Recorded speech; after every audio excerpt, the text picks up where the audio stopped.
ಇನ್ನೆರಡು ಮೂರು ತಿಂಗಳಲ್ಲಿ ತಾಲೂಕು ಪಂಚಾಯತ್ ಜಿಲ್ಲಾ ಪಂಚಾಯತ್ ಚುನಾವಣೆ ವಿಶೇಷ ಕಾರ್ಯಕ್ರಮಕ್ಕೆ ಸ್ವಾಗತ. ನಾನು ಚೇತನ್ ಕುಮಾರ್, ನಮ್ಮ ಜೊತೆ ಇದ್ದಾರೆ ಬರ್ಗೂರ್ ಹರ್ಷದರೆ. ಕಾರ್ಯಕ್ರಮಕ್ಕೆ ಸ್ವಾಗತ. ನಮಸ್ಕಾರ.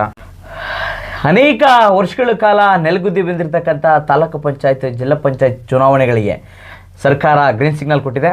ಮೊನ್ನೆ ಡಿ.ಕೆ. ಶಿವಕುಮಾರ್ ಕೂಡ ರಾಜ್ಯದ ಉಪಮುಖ್ಯಮಂತ್ರಿಗಳು ಇನ್ನೆರಡು ಮೂರು ತಿಂಗಳಲ್ಲಿ ತಾಲೂಕ್ ಪಂಚಾಯತ್ ಜಿಲ್ಲಾ ಪಂಚಾಯತ್ ಚುನಾವಣೆಗೆ ನಾವು ಸಿದ್ಧತೆಯನ್ನು ಮಾಡ್ಕೊಳ್ತಾ ಇದ್ದೇವೆ, ನೀವೆಲ್ಲರೂ ಕೂಡ ಸಿದ್ಧರಾಗ್ರಿ ಅಂತಕ್ಕಂಥ ಷರತ್ತುಗಳನ್ನು ಕಾಂಗ್ರೆಸ್ ಪಕ್ಷದ ಸಭೆಯಲ್ಲಿ ತಿಳಿಸಿದ್ದಾರೆ.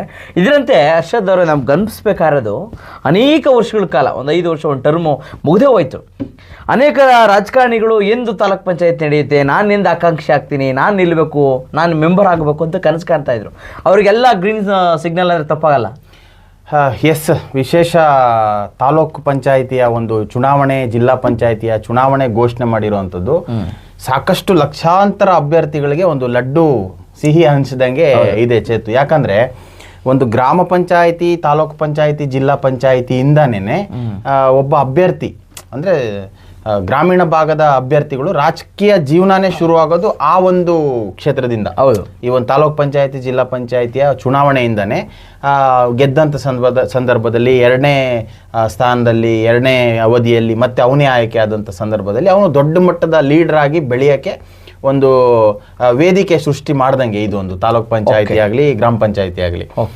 ಈಗ ನೋಡ್ಬೋದು, ಕೊನೆಯವರೆಗೂ ಕೂಡ ತಾಲೂಕ್ ಪಂಚಾಯತಿ ಅಧ್ಯಕ್ಷ ಅಂತ ಬೋರ್ಡ್ ಇರ್ತದೆ.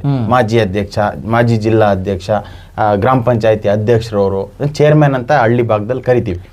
ಸೊ ಇದೊಂದು ಸಂಪುಟದಲ್ಲಿ ಒಂದು ಗ್ರೀನ್ ಸಿಗ್ನಲ್ ಸಿಕ್ಕಿರೋದು ಬಹಳ ವಿಶೇಷವಾದಂಥದ್ದು. ನಾವು ಇನ್ನೊಂದು ಗಮನಿಸಬೇಕಾಗಿರ್ತಕ್ಕಂಥ ಅಂಶ, ಈ ತಾಲೂಕು ಪಂಚಾಯತಿ, ಜಿಲ್ಲಾ ಪಂಚಾಯತಿ, ನಗರ ಪಾಲಿಕೆ ಎಲೆಕ್ಷನ್ಗಳು ಇವು ಸ್ಥಳೀಯ ಚುನಾವಣೆಗಳಂತ ನಾವು ಕರಿತೀವಿ.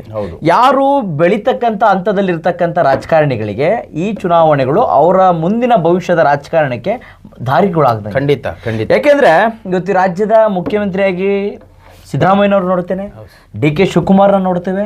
ಇವರೆಲ್ಲರೂ ಕೂಡ ಹಂತವಾಗಿ ರಾಜಕಾರಣವನ್ನು ಪ್ರಾರಂಭಿಸ್ಕೊಂಡು ಬಂದವರು. ತಾಲೂಕು ಪಂಚಾಯತಿ, ಜಿಲ್ಲಾ ಪಂಚಾಯತ್ ಇವತ್ತು ರಾಜ್ಯದಲ್ಲಿ ಏನಾದರೂ ಒಳ್ಳೆ ಉನ್ನತ ಸ್ಥಾನದಲ್ಲಿದ್ದಾರೆ, ಏನಾದರೂ ಬದಲಾವಣೆಗಳು ತಂದಿದ್ದಾರೆ, ಒಂದು ರೀತಿ ಮೆಚೂರ್ಡ್ ಮೈಂಡ್ ಅಂತ ನಾವೇನು ಕಲಿತೀವಿ ರಾಜಕಾರಣದಲ್ಲಿ ಆಗಬೇಕು ಅಂದಾಗ ಈ ರೀತಿಯ ಸ್ಥಳೀಯ ಚುನಾವಣೆಗಳು ಆಗಬೇಕು. ಅದರಿಂದನೇ ರಾಜಕಾರಣಿಗಳು ಉದ್ಭವ ಆಗ್ತಕ್ಕಂಥದ್ದು ನಿಜ. ರಾಜಕಾರಣದಲ್ಲಿ ಭವಿಷ್ಯ ರೂಪಿಸುವಂತ ಒಂದು ಬೇಸಿಕ್ ಮಿಷಿನ್ ಅಂತ ಹೇಳ್ಬೋದು ಇದು.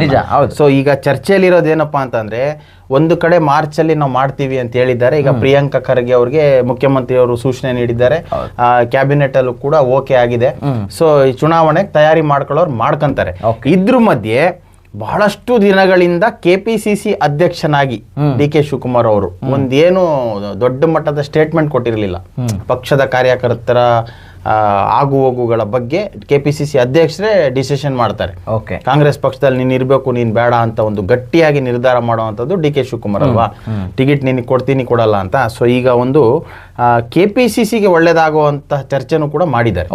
ಒಂದು ಸ್ಥಳೀಯವಾಗಿ ಗ್ರಾಮ ಪಂಚಾಯತಿ, ತಾಲೂಕ್ ಪಂಚಾಯತಿ, ಟಿಪಿ ಮತ್ತೆ ಜಡ್ಪಿ ಚುನಾವಣೆಗೆ ಡೈರೆಕ್ಟ್ ಆಗಿ ಇವಾಗಲೇ ಆನ್ಲೈನ್ ಅಲ್ಲಿ ಅರ್ಜಿ ಹಾಕ್ಬೇಕು, ನಾನು ಆಕಾಂಕ್ಷಿ ಕಾಂಗ್ರೆಸ್ ಇಂದ ಅಂತ. ಒಂದೇ ಕ್ಷೇತ್ರದಲ್ಲಿ 5 ಜನ ಬೇಕಾದ್ರೂ ಹಾಕ್ಬೋದು. ಬಟ್ ಒಂದು ಕಂಡೀಷನ್ ಅಪ್ಲೈ ಆಗಿದೆ ಅದಕ್ಕೆ. ಓಪನ್ ಆಗಿ ಹೇಳಿದ್ದಾರೆ ಅವರು, ಏನು ಜನರಲ್ ಆಗಿದ್ರೆ 50,000 ಕಟ್ಟಬೇಕು, SC ರಿಸರ್ವೇಶನ್ ಆಗಿದ್ರೆ 25,000 ದುಡ್ಡು ಕಟ್ಟಬೇಕು. ಆ ದುಡ್ಡು ನೇರವಾಗಿ ಕೆಪಿಸಿಸಿಗೆ ಹೋಗುತ್ತೆ. ಇದು 2ನೇ ಬಾರಿ ಕೆಪಿಸಿಸಿ ಅಧ್ಯಕ್ಷ ಡಿ.ಕೆ. ಶಿವಕುಮಾರ್ ಅವರು ಮಾಡ್ತಿರೋವಂಥದ್ದು. ಕಳೆದ ಬಾರಿ ವಿಧಾನಸಭಾ ಚುನಾವಣೆಯಲ್ಲೂ ಕೂಡ 2 ಲಕ್ಷ ರೂಪಾಯಿಯನ್ನು ಕಲೆಕ್ಟ್ ಮಾಡಿದ್ರು ಪ್ರತಿಯೊಬ್ಬರ ಆಕಾಂಕ್ಷಿ ಅಭ್ಯರ್ಥಿ ಹತ್ರ. ಇದೊಂದು ಘೋಷಣೆ ಮಾಡಿದಾಗ ಅಲ್ಲಿ 100% ಚುನಾವಣೆ ಆಗೇ ಆಗುತ್ತೆ, ಎಲ್ಲ ಸಿದ್ಧತೆ ಆಗಿದೆ ಅಂತ ಒಂದು ಅರ್ಥ. ಅಂದ್ರೆ ನಾವು ಇಲ್ಲಿ ಗಮನಿಸಬೇಕಾಗಿರ್ತದ್ದು, ಬಿಜೆಪಿ ಸರ್ಕಾರ ಇದ್ದ ಸಂದರ್ಭದಲ್ಲೂ ಮತ್ತೆ ಕಾಂಗ್ರೆಸ್ ಬಂದಾದ್ಮೇಲೂ ಬಿಜೆಪಿಯವರು ಹೇಳ್ತಾರೆ, ಗೌರ್ಮೆಂಟ್ ಹೇಳ್ಕೊಬಂತು ಇನ್ನು 3 ತಿಂಗಳಲ್ಲಿ ಮಾಡ್ತೇವೆ, ಇನ್ನು 4 ತಿಂಗಳಲ್ಲಿ ಮಾಡ್ತೇವೆ ಅಂತ. ಆದರೆ ಮತ್ತು ಕಾಂಗ್ರೆಸ್ ಸರ್ಕಾರನೂ ಹೋದ ವರ್ಷದಿಂದನೂ ಮಾಡ್ಕೊಂಡಿರ್ತಾ ಬಂದರು. ಆದರೆ ಜನಗಳಿಗೆ ನಂಬಿಕೆ ಇರಲ್ಲ, ಇದು ಹೇಳ್ಕೊಂಡೇ ಹೋಗ್ತಾವ್ರೆ, ಏನು ಮಾಡ್ತಾರೋ ಅನ್ನುವ ಒಂದು ಅಪನಂಬಿಕೆ ಇತ್ತು. ಆದರೆ ಡಿ.ಕೆ. ಶಿವಕುಮಾರ್ ಯಾವಾಗ ನೀವು ದುಡ್ಡು ಕಟ್ಟ್ರಿ, ನೀವು ಆಕಾಂಕ್ಷಿಗಳು ಯಾರ್ಯಾರು ಇದ್ದಾರೆ ಅವರೆಲ್ಲರೂ ಇಷ್ಟು ದುಡ್ಡು ಕಟ್ಟಬೇಕು ಅಂತ ಹೇಳಿದ್ರು, ಒಂದು ಲೆಕ್ಕದಲ್ಲಿ ಈ ಚುನಾವಣೆಗಳು ನಡೀತಕ್ಕಂಥದ್ದು ಬಹುತೇಕ ಖಚಿತ ಅನ್ನುವ ಲೆಕ್ಕದಲ್ಲಿ ಬಂತು. ಒಂದು ವೇಳೆ ದುಡ್ಡು ಕಟ್ಟಿದ ಇಲ್ಲದೆ ನೀವೇನು ಆನ್ಲೈನಲ್ಲಿ ಆಟಬೇಡ್ರಿ ಮಾಡ್ತೀವಿ ಅಂತ ಅಂದ್ಬಿಟ್ಟು ಬರೇ ಘೋಷಣೆಗಳನ್ನೇ ಇದನ್ನೇ ಹೇಳ್ಕೊಂಡು ಬಂದಿದ್ರೆ ಇನ್ನೂ ಮುಂದೂಡ್ಕೊಂಡು ಹೋಗ್ತಾ ಇದ್ರು ಅನ್ನುವ ಒಂದು ಭರವಸೆ ಇರ್ತಾ ಇತ್ತು. ಆದರೆ ಯಾವಾಗ DK ಶಿವಕುಮಾರ್ ದುಡ್ಡು ಕಟ್ಟ್ರಿ ಜನರಲ್ ಕ್ಯಾಟಗರಿಗೆ 50,000, SC ST ಅವ್ರಿಗೆ ರಿಸರ್ವೇಷನ್ಗೆ 25,000 ಕಟ್ಟ್ರಿ ಅಂದರು, ಆಗ ನನ್ನ ಪ್ರಕಾರ ಏಪ್ರಿಲ್ ಮೇ ಅಥವಾ ಚುನಾವಣೆಗಳು ನಡೀತಕ್ಕಂಥದ್ದು ಬಹುತೇಕ ಖಚಿತ. ಹಾಗಾಗಿ ಇದು ಅನೇಕ ಯಾರ್ಯಾರು ZP ಆಸ್ಪಿರೆಂಟ್ಸ್ ಇರ್ತಾರೆ, TP ಆಸ್ಪಿರೆಂಟ್ಸ್, ಅವ್ರಿಗೆ ಒಂದು ರೀತಿ ನೀವು ಹೇಳಿದಾಗ ಲಡ್ಡು ಇದ್ದಂಗೆ, ಎಲ್ಲ ಗೆಲ್ಲಿ ಎಲ್ಲ ಆಡಳಿತ ಮಾಡಲಿ. ಯಾಕಂದರೆ ಹಳ್ಳಿಯಿಂದ ಸಾಕಷ್ಟು ಜನ ಈಗೇನು ಬ್ಯಾನರು ಬಂಟಿಂಗು ಅಂತ ನೋಡಿದಿರಲ್ಲ ನೀವು, ಅವರೆಲ್ಲ ರಾಜಕಾರಣದಲ್ಲಿ ಬರಲಿ, ರಾಜಕಾರಣನ ಅನುಭವಿಸ್ಲಿ, ಅದೇ ರೀತಿ ಜನಗಳು ಸೇವೆ ಮಾಡಲಿ ಅನ್ನೋದು ನಮ್ಮದು. ಇಲ್ಲಿ ಇನ್ನೊಂದು ಟ್ವಿಸ್ಟ್ ಏನು ಗೊತ್ತಾ ಚೇತನ್, HD ದೇವೇಗೌಡರು ಒಂದು ಬಾಂಬ್ ಹಾಕಿದ್ರು ಮೊನ್ನೆ. ಈಗೆಲ್ಲ ಏನು ತಿಳ್ಕೊಂಡ್ರು, ನಮ್ಮ ಎಲ್ಲ ಕ್ಷೇತ್ರದಲ್ಲೂ NDA ಮೈತ್ರಿ ಅಭ್ಯರ್ಥಿ ಅಂತ ಒಂದು ಘೋಷಣೆ ಮಾಡಿಬಿಟ್ರೆ JDSನವ್ರು ಏನು ಮಾಡಬೇಕು, BJP ಅವ್ರಿಗೆ ಕೊಟ್ಟರೆ JDSನವ್ರು ಏನು ಮಾಡಬೇಕು, JDSನವ್ರಿಗೆ ಕೊಟ್ಟರೆ BJP ಏನು ಮಾಡಬೇಕು ಅಂತ ಒಂದು ಈ ನಮ್ಮ ಕ್ಷೇತ್ರದಲ್ಲೇ ಬಹಳಷ್ಟು ಚರ್ಚೆಯಲ್ಲಿ ಇತ್ತು ಅದು. ಸೊ ಇವಾಗ ಏಕಾಏಕಿ ಸ್ಥಳೀಯ ಸಂಸ್ಥೆಯ ಚುನಾವಣೆಗಳಿಗೆ ಸ್ವತಂತ್ರವಾಗಿ JDSನವರು ನಿಲ್ಲಿಸ್ತಾ ಇದ್ದೀವಿ, ನಾವು ಫೈಟ್ ಮಾಡ್ತೀವಿ ಅನ್ನೋ ಒಂದೊಂದು ಹೇಳಿಕೆ ಕೊಟ್ಟರು. ಈಗ ತುಂಬ ಜನ ಒಂದು ಟ್ರಾಕಿಂದ ಹೊರಬರೋಕ್ಕೆ ಇಷ್ಟು ದಿವಸ ಆಯಿತು, ಈಗ ಮತ್ತೆ ರಾಜಕೀಯ ಚರ್ಚೆಗೆ ಒಂದು ಹೊಸ ಅಧ್ಯಾಯ ಸೃಷ್ಟಿಯಾದಂಗೆ ಆಯಿತು. ಈಗ ಈ ಕ್ಷೇತ್ರದಲ್ಲಿ ಒಂದು ಮಾತಾಡ್ತಾ ಇದ್ರು, JDSಯಿಂದನೂ ಕೂಡ ದೊಡ್ಡ ಅಭ್ಯರ್ಥಿ ಇದ್ದಾರೆ, BJPಯಿಂದನೂ ಕೂಡ ಅಭ್ಯರ್ಥಿ ಇದ್ದಾರೆ. NDA ಮೈತ್ರಿ ಅಂತ ಬಂದಾಗ ಈ JDS BJPಯಿಂದ ಯಾರಿಗೆ ಕೊಡ್ತಾರೆ ಅನ್ನೋದಿತ್ತು. ಸೊ ಇವ್ರಿಗೆಲ್ಲ ಖುಷಿ ತಂದು ಕೊಟ್ಟಂಗಾಗಿದೆ. ಈಗ ಗ್ರಾಮ ಪಂಚಾಯತಿ ಚುನಾವಣೆ ಮೈತ್ರಿ ಇಲ್ಲ ಅಂತ ಅಂದಾಗ ವಿಧಾನಸಭಾ ಚುನಾವಣೆದು ಏನಾಗುತ್ತೆ ಕತೆ ಇನ್ನೂ ಬಾಕಿ ಇದೆ ಪಿಕ್ಚರ್. ನಾವು ಒಂದು ಗಮನಿಸಬೇಕಾದ ವರ್ಷದವ್ರೆ, ತಾಲೂಕು ಪಂಚಾಯತ್, ಜಿಲ್ಲಾ ಪಂಚಾಯತ್, ಸ್ಥಳೀಯ ಚುನಾವಣೆಗೆ ಮೈತ್ರಿ ಇಲ್ಲದ್ದು ಯಾರಿ ಪ್ಲಸ್ ಅಂದರೆ ಕಾಂಗ್ರೆಸ್ನವರೇ ಪ್ಲಸ್. ಹೌದು. ಯಾಕೆಂದರೆ ಎರಡು ಪಕ್ಷಗಳು ಸೇರಿ ಚುನಾವಣೆ ಮಾಡೋದಕ್ಕೂ ಕೇವಲ ಅವು ಪಕ್ಷಗಳು ಒಂದೊಂದೇ ಚುನಾವಣೆ ಮಾಡೋದಕ್ಕೂ ಬಹಳ ವ್ಯತ್ಯಾಸ ಇದೆ. ಇವಾಗ BJP JDS ಎರಡು ಮೈತ್ರಿಯಾಗಿ ಸ್ಥಳೀಯ ಚುನಾವಣೆಗಳು ಎದುರಿಸಿದೆ. ನನ್ನ ಪ್ರಕಾರ ಇಡೀ ರಾಜ್ಯದಲ್ಲಿ ಕಾಂಗ್ರೆಸ್ಸು ಪತನ ಆಗ್ತಾ ಇತ್ತು. ಯಾಕೆಂದರೆ ಒಗ್ಗೂಟ್ಕೊಂಡು ಎರಡು ಆ ಕಡೆ ಒಂದು ಕ್ಷೇತ್ರ ಅವ್ರಿಗೆ ಕೊಟ್ಟರೆ ಈ ಕ್ಷೇತ್ರ ಹೊಂದಾಣಿಕೆಯಲ್ಲಿ ಮಾಡ್ಕೊಂಡಿದ್ರೆ ಕಾಂಗ್ರೆಸ್ಸು. ಒಂದು ಲೆಕ್ಕದಲ್ಲಿ ಸ್ಥಳೀಯ ಚುನಾವಣೆಗಳು ನಡೀತಾ ಇರೋದು ಮೈತ್ರಿ ಇಲ್ಲದ ಕಾರಣ ಕಾಂಗ್ರೆಸ್ಗೆ ಪ್ಲಸ್ ಪಾಯಿಂಟ್. ಹಾಗಾಗಿ ಏನಾದರೂ ಇವ್ರು ಬಾಂಬ್ ಸಿಡಿಸಿದ್ರೆ DK ಶಿವಕುಮಾರ್ ಬೇಗ ಸ್ಥಳೀಯ ಚುನಾವಣೆಗಳು ಮಾಡೋಣ ಅಂತ ಒಂದು ಮಾತಿದೆ. ಚೇತು, ರಾಜಕಾರಣ ನಿಂತ ನೀರಲ್ಲ. ದೇವೇಗೌಡರು ಕಾಂಗ್ರೆಸ್ ಜೊತೆ ಸಾಕಷ್ಟು ಬಾರಿ ಮೈತ್ರಿಯಾಗಿ ಸರ್ಕಾರ ಮಾಡಿರೋದು ಇತಿಹಾಸನೇ ಇದೆ, ಸರಿನಾ? BJPಗೆ ಕುಮಾರಸ್ವಾಮಿ ಹೋಗಿ ಮುಖ್ಯಮಂತ್ರಿ ಆಗ್ತಾರೆ, ಅದಾದಮೇಲೆ ಸರ್ಕಾರ ಹೋಗುತ್ತೆ, ಯಡಿಯೂರಪ್ಪನವ್ರು ಕಣ್ಣೀರು ಹಾಕ್ತಾರೆ, ಆಮೇಲೆ ಸ್ವತಂತ್ರವಾಗಿ BJP ಸರ್ಕಾರ ಬರುತ್ತೆ. ಇಂಥವೆಲ್ಲ ರಾಜಕೀಯದ ಸನ್ನಿವೇಶ ಇತಿಹಾಸಗಳು ನಾವು ನೋಡಿರೋರೇನೆ. ಸೊ ಇದು ಮುಂಬರುವ ವಿಧಾನಸಭಾ ಚುನಾವಣೆಯಲ್ಲೂ ಅಚ್ಚರಿಯ ಸ್ಟೇಟ್ಮೆಂಟ್ ಬಂತು ಅಂದ್ರೂ ಕೂಡ ನಾವು ಯಾವುದೇ ಕಾರಣಕ್ಕೂ ಆಶ್ಚರ್ಯ ಪಡೋ ಹಾಗಿಲ್ಲ. ಹೀಗಿರುತ್ತೆ. ಈಗ ದೇವೇಗೌಡರು ಸ್ವತಂತ್ರವಾಗಿ ಸ್ಪರ್ಧೆ ಮಾಡ್ತೀನಿ ಅಂದ್ರು, ಸಾಕಷ್ಟು ಗ್ರಾಮೀಣ ಭಾಗದಲ್ಲಿ JDS ಅಭ್ಯರ್ಥಿಗಳು ಸ್ಟ್ರಾಂಗ್ ಇದ್ದಾರೆ, ಅವರಿಗೆ ಖುಷಿ. ಒಂದು ರೀತಿ ಅವ್ರಿಗೆಲ್ಲರಿಗೂ ಕೂಡ ಅವಕಾಶಗಳು ಸಿಕ್ಕಿದಾಗ ಆಯ್ತು. ಸೊ ಆಯ್ತು, ಇದು ಮುಂದುವರೆದ್ರೆ ಆಮೇಲೆ ನೋಡ್ಕೊಳ್ಳೋಣ, ಅದು ಟೈಮ್ ಬರುತ್ತೆ.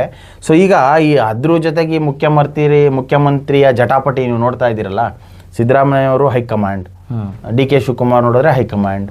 ಈಗ ಪರ ಮಾತಾಡ್ತಿದ್ದವರು ಮುಖ್ಯಮಂತ್ರಿನೇ ಆಗ್ತಾರೆ, DK ಶಿವಕುಮಾರೇ ಆಗ್ತಾರೆ ಅನ್ನೋರೆಲ್ಲ ಹೈಕಮಾಂಡ್ಗೆ ಹೋಗಿದ್ದಾರೆ, ಅಂದರೆ ಬೆಟ್ಟ ಆ ಕಡೆ ತೋರಿಸಿದ್ದಾರೆ. ಈಗ ಸಿದ್ದರಾಮಯ್ಯ ಅವ್ರ ನಡೆ ಹೇಗಿರುತ್ತೆ ಅಂತಂದ್ರೆ, ನಾನೇ 5 ವರ್ಷ ಮುಖ್ಯಮಂತ್ರಿ, ಹೈಕಮಾಂಡ್ ಹೇಳೋವರೆಗೂ ಅನ್ನೋದು ಒಂದು ಅಡ್ಗೋಡೆ ಮೇಲೆ ದೀಪ ಇಕ್ತಾರೆ, ಕ್ಲಿಯರ್ ಆಗಿ ಹೇಳಲ್ಲ. ಯಾಕಂದ್ರೆ ಇವರಿಗೆ ಹೈಕಮಾಂಡ್ ಭಯ ಇದೆ ಎಲ್ಲ ನಾಯಕರಿಗೆ. ಸೊ ಈಗ ದೇವರಾಜ್ ಅರಸು ಅವರು 7 ವರ್ಷ 239 ದಿವಸ ಆಡಳಿತ ಮಾಡಿ ಟಾಪ್ 1 ನಲ್ಲಿದ್ದಾರೆ. ಈ ಕ್ರಿಕೆಟ್ ಪಟ್ಟಿ ಬಿಡುಗಡೆ ಮಾಡ್ತಾರಲ್ವಾ, ಆ ತರ ತುಂಬಾ ವರ್ಷದಿಂದ ದೇವರಾಜ್ ಅರಸುನೇ 7 ವರ್ಷ 239 ದಿವಸ ಮುಖ್ಯಮಂತ್ರಿ ಆಗಿರ್ತಾರೆ.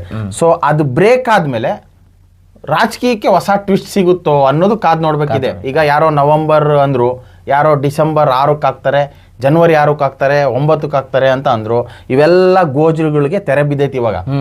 ಈ ದೇವರಾಜ್ ಅರಸು ಅವರ ಒಂದು ರೆಕಾರ್ಡ್ನ ಸಿದ್ದರಾಮಯ್ಯನವರು ಬ್ರೇಕ್ ಆದ್ಮೇಲೆ ಮತ್ತೆ ರಾಜಕೀಯದಲ್ಲಿ ಹೊಸ ಟ್ವಿಸ್ಟ್ ಬಂದ್ರು ಆಶ್ಚರ್ಯ ಇಲ್ಲ. ಸೊ ನೀವು ಇನ್ನೊಂದು ಗಮನಿಸಬೇಕು, ಈ ತಾಲೂಕ್ ಪಂಚಾಯತ್, ಜಿಲ್ಲಾ ಪಂಚಾಯತ್ ಚುನಾವಣೆಗಳು ನಡೆಯೋದು ಮತ್ತೆ ಸಿದ್ದರಾಮಯ್ಯನವ್ರಿಗೂ ಕೂಡ ಒಂದು ಲಿಂಕ್ ಇದೆ. ಹಿಂಗ್ ಅಂತ ಗೊತ್ತಾ? ಈ ತಾಲೂಕ್ ಪಂಚಾಯತ್ ಜಿಲ್ಲಾ ಪಂಚಾಯತ್ ಚುನಾವಣೆಗಳು ಏನಾದರೂ 3 ತಿಂಗಳು ನಡೆಸಿದ್ರೆ ಸಿದ್ದರಾಮಯ್ಯನವರು ಮುಖ್ಯಮಂತ್ರಿ ಆಗಿರ್ತಾರೆ. ಯಾಕೆಂದ್ರೆ ಏಕಾಏಕಿ ಮುಖ್ಯಮಂತ್ರಿನ ಬದಲಾವಣೆ ಮಾಡಿ ಚುನಾವಣೆ ಎದುರಿಸಕ್ಕೆ ಕಾಂಗ್ರೆಸ್ ರೆಡಿ ಇರಲ್ಲ. ಯಾಕೆಂದ್ರೆ ಅಸಮಾಧಾನರೆಲ್ಲರೂ ಕೂಡ ಹಿಂದೇಟ್ ಹಾಕಬಹುದು. ಹಾಗಾಗಿ ನನ್ನ ಪ್ರಕಾರ ಸಿದ್ದರಾಮಯ್ಯನವರೇ ಮುಖ್ಯಮಂತ್ರಿಯಾಗಿ ಚುನಾವಣೆಗಳನ್ನು ಎದುರಿಸಿ ಗೆದ್ದ ನಂತರ ಹೊಸ ಟ್ವಿಸ್ಟ್ ರಾಜಕಾರಣದಲ್ಲಿ ಸಿಗಬಹುದು ಅನ್ನೋ. ಯಾಕಂದ್ರೆ ಈಗ ಅಹಿಂದ ಮತಗಳು ವಿಭಾಗ ಆಗ್ಬಿಡ್ತವೆ ಇಂಥ ಒಂದು ನಾಯಕನ ಡ್ಯಾಮೇಜ್ ಮಾಡಿದ್ರೆ ಅನ್ನೋದು ಭಯ ಇರುತ್ತೆ. ನೋಡಿ ಚೇತು, ಒಟ್ಟಾರೆ ರಾಜಕೀಯದಲ್ಲಿ ಎಲ್ಲ ಅಳದು ತೂಗಿ ಮಾಡ್ತಾರೆ. ಇವಾಗ ಚರ್ಚೆಗೆ ಬಿಟ್ಟಿದ್ದಾರೆ. ಬಟ್ ಏನ್ ಹೈಕಮಾಂಡ್ ತೀರ್ಮಾನ ಮಾಡುತ್ತೋ ಅದೇ. ನಾವೆಲ್ಲ ಜನಗಳು ಓಟ್ ಹಾಕವ್ರೆ, ಹೈಕಮಾಂಡ್ ಇಂದ ತೀರ್ಮಾನ ಬರೋವರೆಗೂ ಕಾಯ್ಬೇಕು. ಅದೇನು ಮಾಡಕ್ಕಾಗಲ್ಲ. 5 ವರ್ಷ ಅಧಿಕಾರ ಕೊಟ್ಟಿದ್ದೀರಾ, ಮುಂದೇನಾಗುತ್ತೆ ಕಾದ್ ನೋಡೋಣ. ಒಟ್ಟಾರೆ ಇವಾಗ ತುಂಬಾ ಖುಷಿ ತಂದ್ಕೊಡೋ ವಿಚಾರ ಏನಪ್ಪಾ ಅಂತಂದ್ರೆ, ಗ್ರಾಮ ಪಂಚಾಯತಿ, ತಾಲೂಕ್ ಪಂಚಾಯತಿ, ಜಿಲ್ಲಾ ಪಂಚಾಯತಿಯ ಸಾಕಷ್ಟು ಜನ ವೈಟ್ ಶರ್ಟ್ಗಳನ್ನ ಮನೆಯಲ್ಲಿ ಇಕ್ಕಿದವರು ಈಗ ಬೆಳಕಿಗೆ ಬರ್ತಾರೆ. ಈ ಚುನಾವಣೆ ಎದುರಿಸ್ತಾರೆ. ಸೊ ಗ್ರಾಮೀಣ ಭಾಗದ ಅಭಿವೃದ್ಧಿಗೆ ಇದೊಂದು ಪ್ಲಸ್ ಆಗುತ್ತೆ ಅಂತಾನೆ ಹೇಳ್ಬೋದು. ಇಷ್ಟೊತ್ತು ನೀವು ನೋಡಿದ್ರೆ ತಾಲೂಕ್ ಪಂಚಾಯತ್ ಜಿಲ್ಲಾ ಪಂಚಾಯತ್ ಚುನಾವಣೆ ಆಕಾಂಕ್ಷಿಗಳಿದು ಗುಡ್ ನ್ಯೂಸ್. ಡಿ.ಕೆ. ಶಿವಕುಮಾರ್ ಹೇಳಿದಾಗೆ 2-3 ತಿಂಗಳಲ್ಲಿ ಎಲ್ಲ ಸ್ಥಳೀಯ ಚುನಾವಣೆಗಳು ನಡೀತಾರೆ. ನಿಮ್ಮ ಪ್ರಕಾರ ಸ್ಥಳೀಯ ಚುನಾವಣೆಗಳನ್ನು ನಡೆಸ್ತಾರ, ಮುಂದೂಡ್ತಾರ? ಮತ್ತು ಸ್ಥಳೀಯ ಚುನಾವಣೆಗಳು ನಡೆದ್ರೆ ಯಾರ್ಯಾರಿಗೆ ಲಾಭ, ಯಾರ್ಯಾರಿಗೆ ನಷ್ಟ? ಈ ಮೈತ್ರಿ ಇದ್ರೆ ಲಾಭ ಆಗುತ್ತದೋ, ನಷ್ಟ ಆಗ್ತದೋ? ಸಿದ್ದರಾಮಯ್ಯನವ್ರಿಗೂ ಮತ್ತು ಈ ಸ್ಥಳೀಯ ಚುನಾವಣೆಗಳಿಗೆ ಸಂಬಂಧ ಇದೆಯಾ? ಎಲ್ಲ ರೀತಿಯ ಅಂಶಗಳನ್ನ ನಿಮ್ಮ ಮುಂದೆ ಇಟ್ಟಿದ್ದೀವಿ. ನಿಮ್ಮ ಪ್ರಕಾರ ತಾಲೂಕ್ ಪಂಚಾಯತಿ ಜಿಲ್ಲಾ ಪಂಚಾಯತ್ ಚುನಾವಣೆಗಳ ಬಗ್ಗೆ ಕಾಮೆಂಟ್ ಮಾಡಿರಿ, ಸದಾ ವೀಕ್ಷಣೆ ಮಾಡಿ. ವಿಶೇಷ ಚರ್ಚೆಯೊಂದಿಗೆ ನಾವಿಬ್ಬರು ನಿಮ್ಮ ಮುಂದೆ ಬರ್ತೀವಿ. ಎಲ್ರಿಗೂ ನಮಸ್ಕಾರ.